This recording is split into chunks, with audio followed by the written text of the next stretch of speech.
Mudah-mudahan yang hadir semua niatnya diijabah sama Allah. Kita semua kumpul di sini punya doa, punya harapan, punya keinginan. Yang kita sama-sama taruh, kita letakin di depan pintunya Allah. Minta sama Allah Subhanahu wa ta'ala yang ngumpulin kita malam hari ini. Mudah-mudahan sebagaimana Allah berkehendak ngumpulin kita, Allah juga berkehendak mengabulkan doa-doa kita. Semua doa kita tanpa terkecuali yang hadir di sini diijabah sama Allah, pulang bawa keberkahan dunia akhirat. Amin ya rabbal. Zaman sekarang banyak orang ingatnya cuma sama pengennya hidup enak, tapi orang banyak lupa sama yang namanya mati enak. Betul apa salah? Orang cuma mikirinnya gimana caranya hidup enak, tapi lupa sama yang namanya mati enak. Mati enak cuma satu, mati husnul khatimah. Itu yang kita harapin. Makanya ngumpul setiap malam Sabtu, bahkan ada jamaah yang pengajiannya ibu-ibu, pengajiannya tiap malam, bapak-bapak, orang tua kita ngumpul. Yang ibadah, yang kerjanya pengen dijadiin kerjanya biar dapat pahala, yang nyari nafkah, semuanya jalanin kehidupan, ujungnya mati. Ujungnya pasti mati, semua pasti mati. Yang kita harapin matinya dalam keadaan husnul khatimah. Makanya kumpul nih tiap malam Sabtu. Umur kita terbatas, umur kita terbatas. Nggak ada orang yang bakal hidup selamanya. Pasti ada orang yang bakal semua bakal mati. Mau mati nggak? Ada yang mau, ada yang enggak. Kalau enggak, lu hidup terus dah lu. Gue mau mati, tapi pada waktunya ya. Mati pada waktunya. Mintanya sama Allah, ya Allah panjangin umur dulu. Panjang umur tapi taat sama Allah. Percuma kalau panjang umur nggak taat sama Allah. Dan mintanya matinya nanti setelah panjang umur dalam keadaan husnul. Itu yang kita minta. Yang paling bahaya dari kehidupan kalau kita mati su'ul khatimah. Wah, ini ancaman berat. Kalau udah di dunia penutupnya buruk, udah buruk. Makanya Al-Imam Al-Haddad ajarin kita supaya gimana caranya berusaha jaga keislaman kita, jaga keimanan kita. Kumpul sama guru-guru, kumpul sama orang soleh, ngaji, ibadah, duduk di masjid, duduk di musola. Taat sama Allah, patuh sama kedua orang tua, berbakti sama kedua orang tua. Biar nanti kita di ujung hayat kita wafat dalam keadaan yang baik, wafat dalam keadaan husnul khatimah. Karena kalau rugi orang yang meninggalnya dalam keadaan su'ul khatimah. Orang-orang terdahulu, orang-orang soleh itu sampai berusaha gimana caranya supaya meninggal husnul khatimah, dijaga keislamannya. Sampai ada satu ulama disuruh pilih tawaran, mati di depan kamarnya dalam keadaan Islam atau mati di depan pintu rumah tapi dalam keadaan syahid. Nih kalau ada tawaran kayak begini, pilih yang mana? Kalau ada tawaran bu, mati depan pintu kamar dalam keadaan Islam sama mati depan pintu rumah dalam keadaan syahid, pilih yang mana?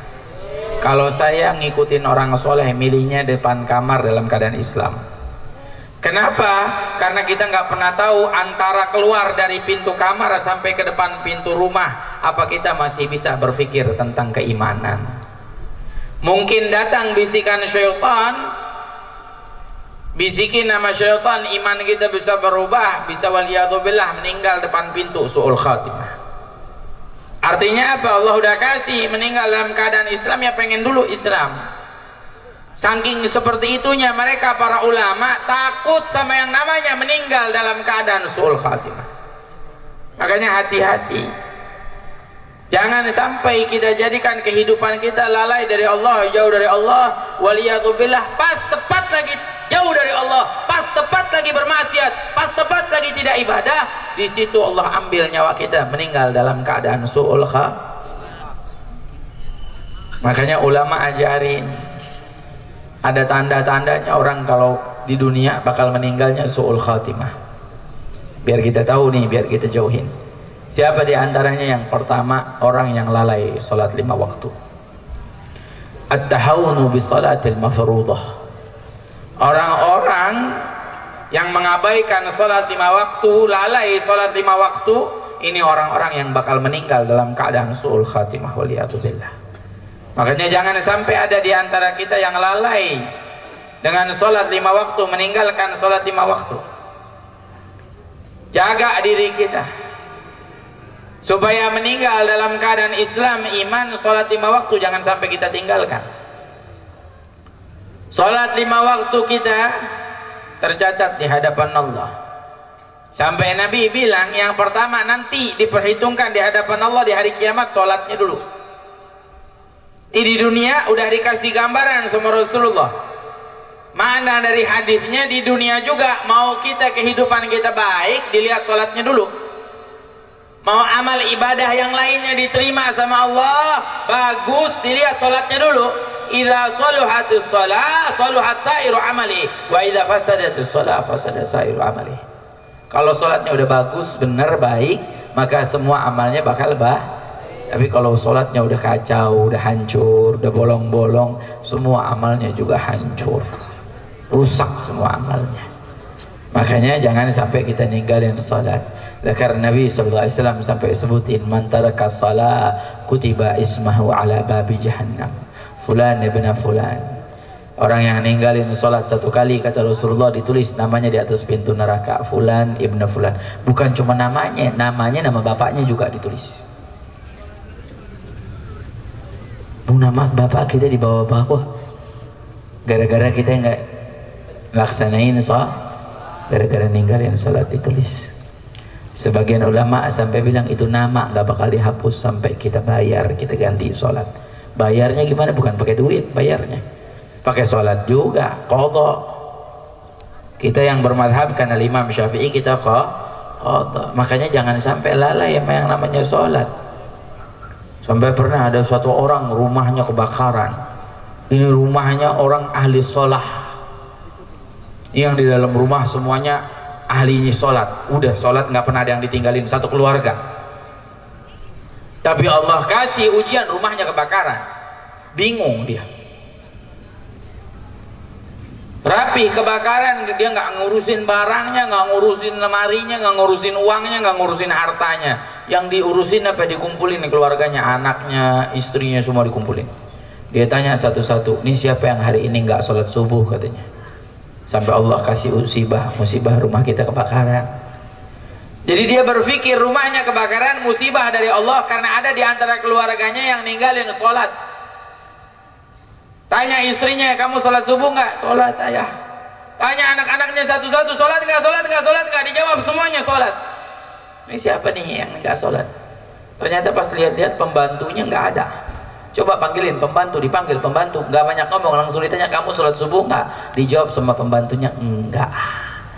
Oh, kata ini orang bilang, oh kalau begitu nggak salah, Allah kasih ujian buat kita.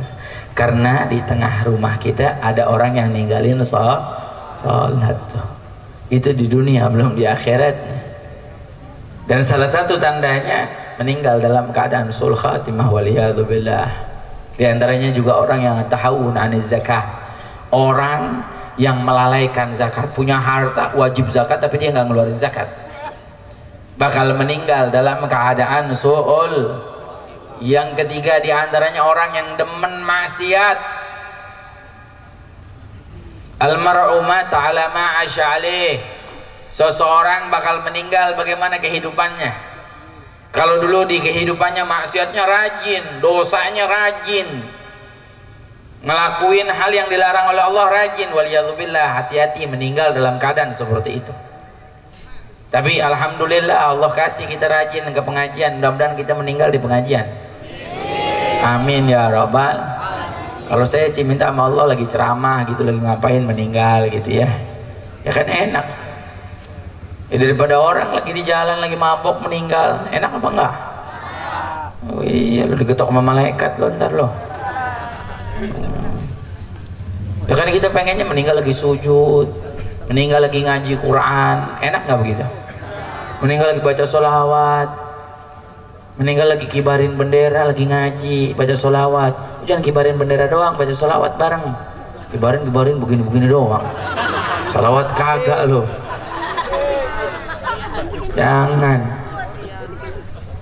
Pengennya meninggalnya enak, meninggalnya tuh lagi ibadah, lagi tahajud, lagi duha. Benar nggak? Benar nggak? Sampai Nabi pernah bilang, man mata wa huwa fi talabal ilm huwa wa anbiya fi darajatin wahidah. Bainahu wa bainal anbiya darajatun wahidah. Orang yang meninggal lagi nyari ilmu, lagi datang ke pengajian, Allah kasih ujian, meninggal dunia, dia sama Nabi nanti dibangkitin, sama para nabi dibangkitin hari kiamat, cuman bedanya 1 derajat, Nabi di atasnya mereka langsung. Indah nggak kalau meninggal lagi nyari ilmu? Indah. Makanya masih muda nih anak-anak ini, khususnya kita banyakin nyari ilmu, banyakin ngaji. Ini kampung kita namanya apa nih Pak RW? Gue lupa dah. Hah? Kampung Pangkalan ini ulamanya banyak. Lu ngeliat nih di panggung semuanya ulama. Kata Pak RW nya ulama. Iya, ngaji banyakin. Masya Allah. Makanya kita nuntut ilmu terus, insya Allah. Mudah-mudahan panjang umur semuanya. Sehat afiat. Amin ya rabbal. Terus lagi apalagi dari antara orang-orang yang meninggal dalam keadaan su'ul khatimah. Orang-orang yang meninggal dalam keadaan su'ul khatimah, orang-orang yang suka curang di timbangan. Jualan tapi curang. Itu juga di antaranya. Dan di antaranya lagi orang yang meninggal dalam keadaan su'ul khatimah, alladzina yakdzibuna al-auliya. Orang-orang yang mendustakan para wali. Ini biar satu hal yang perlu disampaikan sekarang, nggak boleh ditunda-tunda lagi. Kita biar percaya sama para wali, karena Allah Subhanahu wa Ta'ala menciptakan ada manusia di antara kita yang diutus oleh Allah Subhanahu wa Ta'ala. Dia diberikan kemuliaan oleh Allah, derajatnya tinggi. Kita orang Indonesia kenal sama yang namanya Wali Songo.